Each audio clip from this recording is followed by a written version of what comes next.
Denver, Colorado Territory, 1870. Dust swirled through the streets of Denver as another dry summer day baked the growing frontier town. 25-year-old Isaac Norwood tugged his hat lower over his eyes, shielding them from both the sun and the curious glances of passers-by. His lean frame cast a long shadow across the wooden sidewalk as he made his way toward the general store, boots clicking rhythmically against the planks. Isaac had learned early that the frontier demanded self-reliance. After losing his parents to fever when he was 16, he'd made his way alone, working cattle drives from Texas to Montana. The scars on his hands told the story of years spent wrestling steers and mending fences. His face, though handsome with its straight nose and strong jaw, rarely broke into a smile these days. A light stubble shadowed his chin, and his blue eyes had grown wary with experience. "A man stands a better chance alone," he often told himself. "No one to worry about but yourself." This belief had served him well enough through years of drifters' camps and bunkhouses. Now, with enough savings to buy a small spread outside Denver, Isaac intended to keep to himself and build something lasting, something that couldn't be taken from him like his family had been. The bell above the general store door jingled as he entered, the familiar scent of coffee, leather, and dried goods greeting him. Old Man Potter nodded from behind the counter. "Afternoon, Norwood. Got those fence posts you ordered?" "Nails, too." "Appreciate it," Isaac replied, placing his list on the counter. "Need some coffee and beans as well." As Potter gathered his supplies, the store's back door opened, and a young woman stepped through carrying a stack of folded linens. Isaac glanced up briefly, then found himself looking again. She was small, perhaps 5'3", with a slender build made to appear even more delicate by her plain blue cotton dress. Her chestnut brown hair was pulled back in a practical bun, though a few strands had escaped to frame an oval face with high cheekbones. What caught Isaac's attention, though, were her eyes, large and amber-colored. They seemed to hold a quiet intensity at odds with her demure posture. "Delia," Potter called out, "put those on the shelf by the window, would you? Then help Mr. Norwood with his order." The girl Delia nodded silently and did as instructed, efficiently stacking the linens before moving behind the counter. Isaac noticed she kept her gaze lowered, hands folded at her waist when not in use. "What else do you require, sir?" Her voice was soft but clear, with an unexpected hint of education in her pronunciation. 10 pounds of flour," Isaac said, studying her curiously. "You're new here." It wasn't a question, but she answered anyway. "Yes, sir, 3 weeks now." Potter interjected, "Delia Lawson, my wife's sister's girl from back east. Came out to help since the missus has been poorly." Isaac noted how Delia's shoulders tensed slightly at this explanation, though her expression remained neutral. As she measured out his flour, he caught sight of a fading bruise on her wrist, quickly covered as she tugged her sleeve down. 22 years old and already widowed," Potter continued, lowering his voice as if Delia couldn't hear him standing 3 feet away. "Husband died in some accident back in Philadelphia. No family left there, so she came west." Isaac saw Delia's knuckles whiten around the scoop she was holding, though her face remained composed. Something about that composed mask struck him. It was the look of someone who had learned to hide their true feelings, a skill he recognized all too well. "Begging your pardon, Mr. Potter, but I believe Mr. Norwood would prefer his business conducted without my history attached to his purchase," Delia said quietly, securing the flour package with string. Potter's face reddened. "Just making conversation, girl." "No offense taken," Isaac said, meeting Delia's eyes directly for the first time. In that brief moment he saw it, a flash of spirit quickly concealed. Not beaten then despite whatever had happened to her, just carefully contained. After paying for his goods, Isaac paused at the door, looking back to where Delia was now arranging jars on a shelf, her movements precise and economical. Something about her stayed with him as he loaded his wagon, though he couldn't say exactly what. Perhaps it was simply recognition, another soul who'd learned that expectations led to disappointment. The following weeks found Isaac making more frequent trips to Potter's general store than his supplies actually required. Each visit, he observed Delia Lawson with growing interest. She was unfailingly polite to customers, efficient in her work, but remained withdrawn, speaking only when necessary. The townsfolk treated her with a mixture of pity and vague suspicion, the Eastern widow with no children and little to say for herself. Isaac overheard the whispers one afternoon while waiting for his order. "Such a quiet thing," Mrs. Bennett was saying to Mrs. Miller by the fabric bolts. "Not natural for a young woman. My Thomas says there must be something wrong with her." Perhaps she's simple, suggested Mrs. Miller. My cousin had a girl like that, pretty enough but vacant upstairs. Or perhaps she's hiding something, widowed so young. In such a hurry to come west, makes one wonder. Isaac felt his jaw tighten. The frontier was brutal enough without people inventing reasons to ostracize those who were different. When Delia returned with his order, he noticed the slight tightening around her eyes that suggested she'd heard every word. "They're fools," he said quietly as she handed him his package. Surprise flickered across her face before the careful mask returned. "I beg your pardon, Mr. Norwood. The women gossiping, pay them no mind." She studied him for a moment, then nodded once. "Thank you for your concern, but I've grown accustomed to it." A hint of wryness touched her voice. "Apparently being unmarried at my advanced age of 22 makes me quite the curiosity." It was the most she'd ever said to him at once, and Isaac felt oddly pleased to have prompted it. "I'm 25 and unmarried, perhaps we're both curiosities." The faintest smile curved her lips before vanishing. "The rules are different for men, Mr. Norwood, as I'm sure you're aware." Their conversation was interrupted by Potter calling for Delia from the back room. With a slight nod, she excused herself, leaving Isaac pondering her words and the brief spark of animation he'd glimpsed beneath her composed exterior. Spring turned to summer, and Isaac's small ranch began taking shape. He built a sturdy two-room cabin, dug a well, and fenced pasture for the horses and small herd of cattle he'd acquired. Each visit to town became an opportunity to observe Delia Lawson, whose presence in his thoughts grew more persistent than he cared to admit. One hot July afternoon, Isaac arrived in town to find a commotion outside the general store. A crowd had gathered, and in its center stood Delia, her dress splattered with mud, facing town marshal Bridges and a red-faced man Isaac recognized as Jerome Wilson, one of the wealthier ranchers in the area. "She did it deliberately," Wilson was shouting, pointing at his once white shirt, now stained with what appeared to be molasses. "Clumsy fool ruined my new shirt." "It was an accident, mister." "Wilson," Delia replied, her voice steady though her hands trembled slightly. "As I've explained, you turned suddenly and I couldn't avoid." "Lying as well as clumsy," Wilson sneered. "Potter, you need to control your help better. This one's more trouble than she's worth." Potter emerged from the store looking distressed. "Now, Jerome, I'm sure it was just a mishap." "She'll pay for a new shirt," Wilson demanded. $5 should cover it." A ripple went through the crowd. $5 was nearly a week's wages for someone in Delia's position. Isaac stepped forward, unable to stay silent. "Seems steep for an accident, Wilson."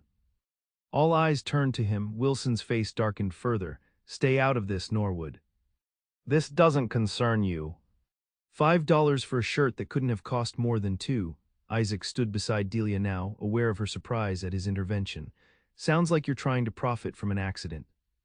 "The girl has been nothing but trouble since she arrived," Wilson retorted. "Always with that sour look, thinking she's better than honest folk. Someone needs to teach her her place." Isaac noticed how Delia's chin lifted slightly at these words, a subtle defiance in her posture though her expression remained controlled. "I'll pay for the damage," Isaac said evenly, "though $2 seems fair, and then I believe the matter will be closed." Wilson glowered, but with the marshal and townspeople watching, he grudgingly accepted the coins Isaac held out. "Keep your Eastern trash in check, Norwood, if you're taking responsibility for her now," he spat before stalking away. As the crowd dispersed, Delia turned to Isaac. "That was unnecessary, Mr. Norwood." "I could have handled it." "I've no doubt," he replied, noting the fire that now openly burned in her amber eyes. "But Wilson's a bully who'd have made trouble for you and Potter both." She studied him, then reached into her pocket. "I must repay you." "No need," Isaac said. "Consider it an investment in irritating Jerome Wilson, which is worth every penny." A startled laugh escaped her, the first he'd heard, before she quickly composed herself. "Nevertheless, I pay my debts, Mr. Norwood. I'll have the money for you next week." Potter approached, looking relieved but concerned. "Appreciate your stepping in, Isaac. Delia, perhaps you should go back to the house for the day. Mrs. Potter will understand." "I'd prefer to finish my shift, Mr. Potter," Delia replied firmly. "I have inventory to complete." Potter sighed but nodded, and Delia returned to the store after a brief nod of thanks to Isaac. He watched her go, impressed by her composure after such public humiliation. Most women of his acquaintance would have dissolved into tears, Later that evening, as Isaac prepared to return to his ranch, he heard quick footsteps behind him. Mr. Norwood. He turned to find Delia approaching, a small package in her hands. The setting sun cast a warm glow over her features, softening them. "I wanted to thank you properly," she said, holding out the package. "For your intervention today." Isaac accepted it, surprised. "As I said, it wasn't necessary." Nevertheless, she clasped her hands before her. "It's been some time since anyone stood up for me." Unwrapping the package, Isaac found a hand-knitted wool scarf in a deep blue. "You made this?" A touch of color rose in her cheeks. "Yes, for the store inventory, but Mr. Potter agreed I could purchase it with my wages. Winter will come quickly here, I'm told." "Thank you," Isaac said, genuinely touched by the gesture. "It's finely made." "I should return before dark," she said, already turning away. "Good evening, Mr. Norwood." "Isaac," he corrected impulsively. "My name is Isaac." She paused, glancing back over her shoulder. "Good evening, Isaac." The way she said his name, carefully, as if testing the feel of it on her tongue, stayed with him all the way home. The following Sunday, Isaac spotted Delia leaving the small church on the edge of town, walking alone while other congregants clustered in social groups. On impulse, he guided his horse alongside her. "Miss Lawson," he greeted, tipping his hat, "may I escort you somewhere?" She looked up, surprise evident. "Mr. Norwood, Isaac." "I'm just returning to the Potters, it's not far." "Then I'll walk with you if you don't mind the company." He dismounted, leading his horse beside her. They walked in silence for a moment before Delia spoke. "I understand you're building a ranch outside town." "Trying to," Isaac acknowledged. 500 acres, though most of it needs work." "That's ambitious for one man." "I prefer working alone." The words came automatically, his standard response, but for the first time he questioned their truth. "As do I," Delia said softly, though necessity rather than preference dictated it. Something in her tone prompted him to ask, "Your husband, was it really an accident?" She stopped walking, her gaze direct and unflinching. "Is that what concerns the good people of Denver, whether I'm a widow or something more sinister?" "I'm not asking for them," Isaac said. "I'm asking for myself." Delia resumed walking, silent for so long that Isaac thought she wouldn't answer. Finally, she spoke in a measured voice. "Robert died of a fall down the stairs after a night of drinking. Before that, he had made a habit of using his fists when displeased, which was often." Her words were matter of fact, without self-pity. "I was not present when he fell. The coroner ruled it an accident. His family, however, found it convenient to blame me. With no family of my own and no prospects in Philadelphia, I came west with what little remained of my inheritance." Isaac absorbed this, anger stirring at the thought of someone hurting her. "I'm sorry that happened to you." "It's in the past," she said firmly. "I came to Colorado to start anew, not to dwell on what can't be changed." "Is that why you keep to yourself?" "To avoid more trouble." A small, bitter smile curved her lips. "I keep to myself because I've learned that people form opinions regardless of truth. The women of Denver decided I was odd and suspicious before I'd been here a week. The men see a young widow and think either that I'm desperate for a husband or available for less respectable arrangements." She glanced at him. "Which did you think, Mr. Norwood, when you first noticed me?" The directness of her question caught him off guard. "I thought you seemed contained, like someone who'd built walls to keep the world at a distance." He met her gaze. "I recognized it because I've done the same." They'd reached the Potter's modest home. Delia paused at the gate, studying him with those perceptive amber eyes. "Why did you really intervene with Wilson?" she asked. "Because he was wrong," Isaac said simply.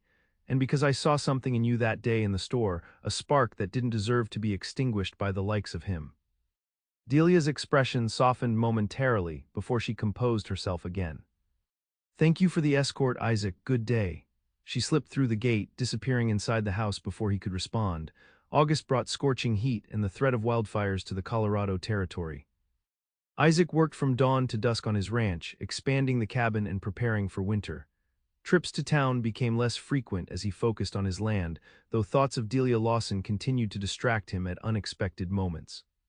One evening, as the setting sun painted the prairie in gold and crimson, the sound of an approaching horse drew Isaac from his work mending a corral fence. To his surprise, it was Delia, riding a borrowed mare, a canvas bag tied to the saddle. She dismounted somewhat awkwardly, suggesting limited riding experience. "I hope I'm not intruding," she said without preamble. Mrs. Potter mentioned you've been absent from town, and we wondered if you might be ill. Just busy, Isaac replied, unable to hide his pleasure at seeing her. The ranch won't build itself. Delia nodded, glancing around at the cabin and outbuildings with evident curiosity. It's coming along well. Would you like to see it? He offered, setting aside his tools. She hesitated only briefly before nodding. Yes, I would. Isaac showed her the small but sturdy cabin with its stone fireplace, the barn with stalls for 6 horses, the corral where he was breaking 2 mustangs for riding. Delia asked thoughtful questions, observing everything with genuine interest. You've accomplished much in a short time, she said as they returned to where her horse was tethered. It's impressive. Thank you, Isaac replied, suddenly aware of how much her opinion mattered to him. It's not much compared to Wilson's spread, but it's mine. No one can take it from me. Delia tilted her head slightly. Is that what you fear, losing what you've built? The question struck uncomfortably close to truth. Everyone loses something eventually, he said after a pause. Best not to depend on anything or anyone too much. A lonely philosophy, she observed quietly. But a safe one. Delia untied the canvas bag from her saddle.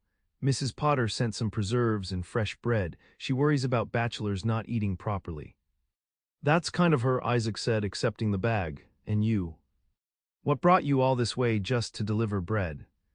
She met his gaze steadily. Perhaps I wanted to see if you were as contained out here as you are in town, if the walls come down when there's no one to witness it. Her honesty startled a laugh from him. And what's your assessment? The jury remains undecided, she replied, a hint of humor in her eyes, though I suspect there's more to Isaac Norwood than he allows most to see. The moment stretched between them, charged with unspoken possibilities. Then Delia turned to her horse. I should return before dark, the Potters will worry. Wait, Isaac said, making a sudden decision. Stay for supper, I can ride back with you after. Surprise flickered across her features. That's not necessary. I know, but I'm offering anyway. He gestured to the cabin, nothing fancy but better than eating alone. After a moment's consideration, Delia nodded. Very well, though I insist on helping prepare it. They worked together in the small cabin, Delia slicing bread and opening preserves while Isaac prepared a simple stew. The domesticity of the scene struck him as both foreign and strangely right. Having another person in his space should have felt intrusive, but with Delia it didn't. Over supper, she told him about growing up in Philadelphia, the daughter of a teacher who died when she was 16, leaving her to make her way as a seamstress until her ill-fated marriage at 19. Isaac shared stories of cattle drives and the colorful characters he'd met in his years of wandering. As darkness fell, they sat on the cabin's small porch, watching stars appear in the vast Colorado sky. It's beautiful here, Delia said softly, peaceful. That's why I chose it, Isaac replied, room to breathe. Is that all you want, room to breathe? He considered the question. For a long time, yes.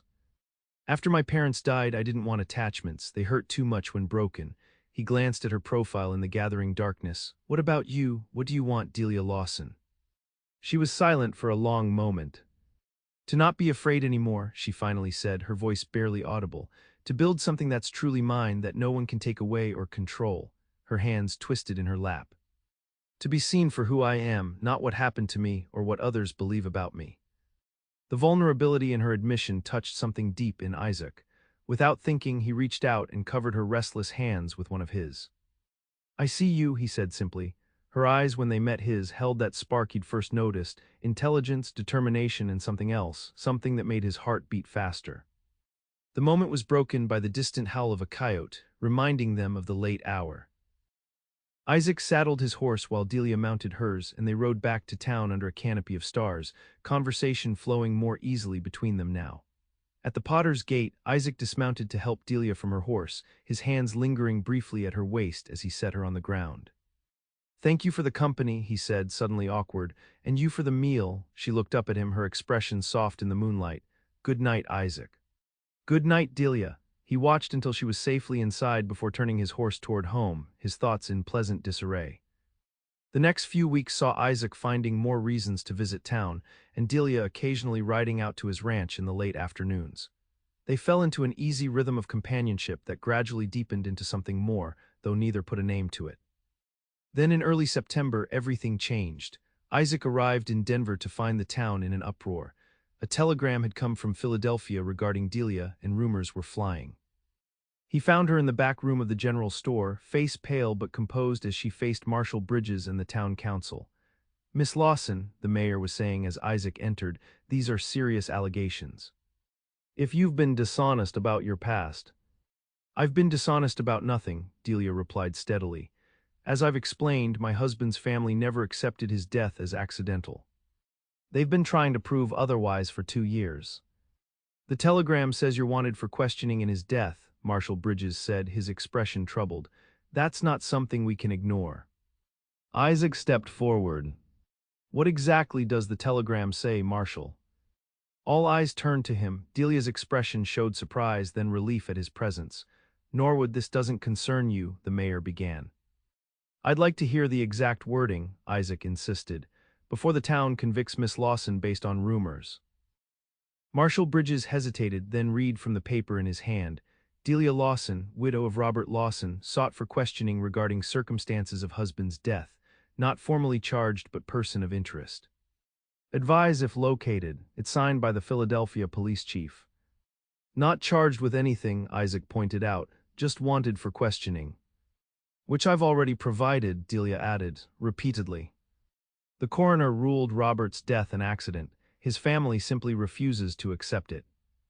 "Why would they do that?" asked Potter, looking distressed. Delia's composure cracked slightly. "Because Robert told them I was unstable, difficult.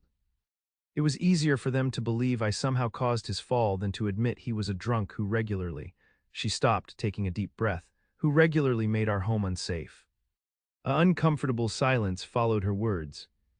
Isaac moved to stand beside her, his presence an unspoken support. "Are you saying he beat you, girl?" Marshal Bridges asked directly. Delia lifted her chin. "Yes, for 3 years. I have doctors' reports that documented some of the injuries, though I often couldn't seek treatment." The mayor cleared his throat. "That's a private matter between husband and wife."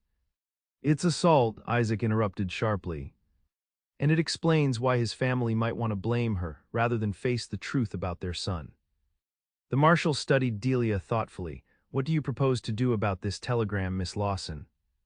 "I can write to my former doctor in Philadelphia," she said. "He can confirm my account. I can also provide names of neighbors who witnessed Robert's behavior. But I won't return to Philadelphia to face more baseless accusations. I've done nothing wrong." After much discussion, it was decided that Delia would remain in Denver while the marshal exchanged telegrams with Philadelphia for clarification. However, the damage to her reputation was immediate. Mrs. Potter, though sympathetic, suggested it might be better if Delia found other accommodations until the matter was resolved. "People will talk," she explained apologetically. "It could hurt our business." Outside the general store, Isaac found Delia standing alone, clutching a small valise, her expression carefully blank as townspeople hurried past with averted eyes. "You can stay at my ranch," he said without preamble, "until this is sorted out." She looked at him in surprise. "I couldn't possibly." "You can have the cabin, I'll sleep in the barn." When she hesitated, he added, "Unless you'd prefer the hotel." They both knew the hotel would likely refuse her a room now that rumors were circulating. After a moment, Delia nodded. "Thank you, just until I can make other arrangements." The ride to the ranch was mostly silent, Delia lost in thought and Isaac respecting her need for quiet. Only when they reached the cabin did she speak again. "I should have told you everything from the beginning," she said as he carried her valise inside. "About Robert, about his family's accusations. You had a right to know before befriending me." "Would it have changed anything about who you are?" Isaac asked. "About the person I've come to know these past months?" She considered this. "No. But it might have changed how you see me." "I see you just fine, Delia Lawson." He set her bag down, "a woman who survived something terrible and had the courage to start over. Nothing in that telegram changes that." Tears filled her eyes, though she blinked them back. "Most men don't want a woman with a past that might bring trouble." "I'm not most men," Isaac replied simply. "And trouble tends to find everyone eventually. Better to face it with someone at your side than alone." Her expression softened. "When did you stop believing that being alone was safer, Isaac Norwood?" The question caught him off guard with its insight. "I'm not sure," he admitted. Sometime between watching you stand up to Wilson and finding you on my doorstep with preserves, I suppose. A small smile touched her lips. For me, it was when you said they're fools in the store that day. No one had ever simply seen me before, not the widow, not the rumors, just me. The moment stretched between them, full of unspoken feeling. Finally, Isaac cleared his throat. I'll bring in some firewood and then head to the barn. If you need anything. Stay, Delia said softly. Not I mean we can talk. I'm not ready to be alone with my thoughts just yet. They sat before the fireplace long into the evening, talking about Philadelphia and Robert, about Isaac's years of wandering after his parents' deaths, about the walls they'd built and how unexpectedly they'd begun to crumble in each other's presence. I never planned to care for anyone again, Delia confessed, watching the flames. It seemed too dangerous. And now, Isaac asked, hardly daring to breathe. She turned to him, vulnerability and determination mingled in her gaze. Now I think perhaps the greater danger is in never caring at all, in never taking the risk. Isaac reached for her hand, entwining their fingers. I think you may be right. The following weeks brought both challenges and unexpected joys. True to his word, Isaac slept in the barn while Delia occupied the cabin, though they spent their days working side by side on the ranch, Delia proving surprisingly adept at gardening and even helping to break one of the Mustangs. Marshal Bridges sent telegrams to Philadelphia and received confirmation of Delia's account. Robert Lawson's death had indeed been ruled accidental, and while his family had pushed for further investigation, no charges had ever been filed. The matter was officially closed, though the damage to Delia's reputation in Denver remained. They'll forget eventually, Isaac assured her as they sat on the porch one evening, watching a spectacular sunset paint the mountains in gold and purple. People always do when something more interesting comes along. Perhaps, Delia said, though she sounded unconvinced. But I'm not sure I want to return to town anyway. These weeks here, she gestured to the ranch spreading before them, I've found a peace I never expected. Isaac studied her profile, struck by how she'd blossomed away from the suspicious glances and whispers. Her hair, now often worn in a simple braid down her back, caught the fading sunlight.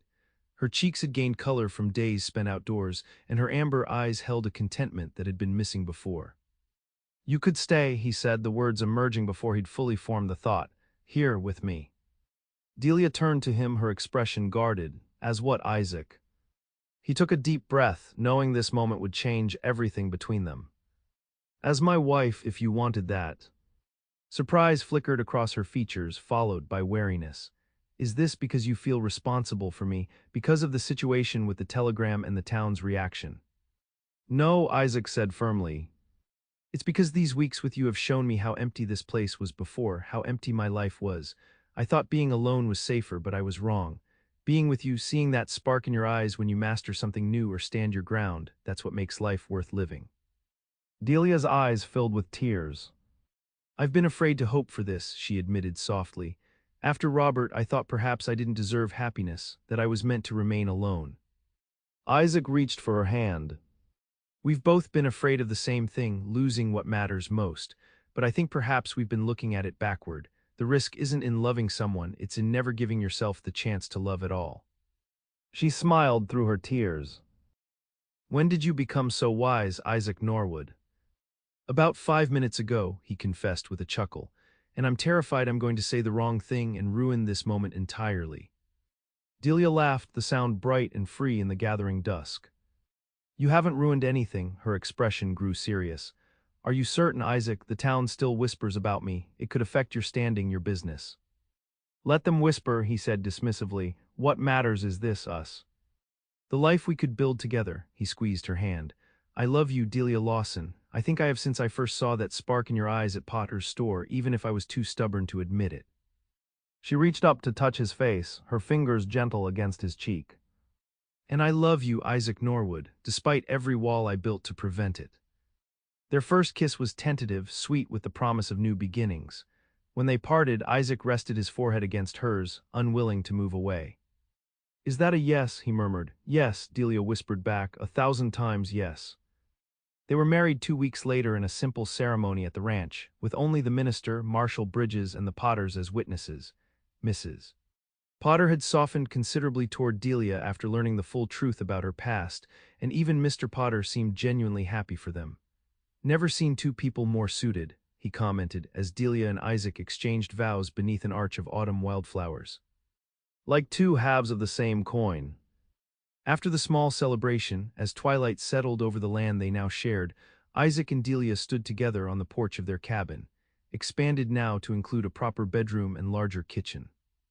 Happy? Isaac asked, his arm around his new wife's waist. Delia leaned into him, her head resting against his shoulder, more than I ever thought possible. She looked out at the ranch spreading before them, the corral where now 6 horses grazed, the barn freshly painted red, the garden beds prepared for spring planting. It's ours now, all of it. Our fresh start, Isaac agreed. Though I think we both started fresh the day you walked into Potter's store, and I saw that spark in your eyes. Delia smiled up at him, the spark that said I wasn't as meek as I pretended to be. The spark that said you weren't beaten, Isaac corrected, dropping a kiss on her forehead. That despite everything you were still fighting, still hoping. I wasn't, not really, she admitted, not until you saw me, truly saw me. As the first stars appeared in the darkening sky, Isaac marveled at how completely his life had transformed in just a few months. The walls he'd built around his heart lay in ruins, replaced by something infinitely stronger, the love of a woman who understood both his fears and his hopes because they mirrored her own. No more being alone, he murmured against her hair. No more, Delia agreed, turning in his arms to kiss him. Just us, facing whatever comes together. As they stood entwined in the gathering darkness, the ranch quiet around them save for the gentle nickering of horses and the distant call of a nighthawk, Isaac knew with bone-deep certainty that he had found something most men spend lifetimes searching for, not just love, but understanding. Partnership. Home, Denver, Colorado territory might whisper about the cowboy who married the eastern widow with the mysterious past, but out here, on the land they were building together, none of that mattered. What mattered was the spark that still lit Delia's amber eyes when she looked at him, the spark of a spirit that had refused to be broken just as his had. And in that shared resilience, they had found not just survival, but a love strong enough to weather whatever the frontier might bring.